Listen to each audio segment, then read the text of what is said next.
Alright, so naata ka rin diri sa Toulon, France. And by the way guys, Toulon is very popular in history kasi dito nag-create ng mark si Napoleon.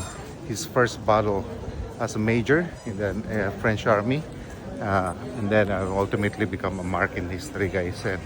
And that's when he led his army and become an emperor of France. So, ayan. Bonjour, viva France! Liberty, equality! I know, kalimutan ko sa ikatulo. Liberty, equality. Anyway. Ayan guys, so nakalakaw lang ta diri guys. And by the way guys, perti naging-inita diri. Mura naging Pilipinas ning France, no? Kaning southern France. So, kung okay rin yung magsusuri, aning nga panahon na nga medyo humid sad, no? Then, pwede na ta diri. Ayan. So, mana tong view guys. Lakaw-lakaw lang ta. Nasa sila pedestrianized street diri. So, yep. Everything is really cool. And look at this. Guitarist. Oh, alright. So, ayan guys. Bonjour. And merci beaucoup for watching. See you next time.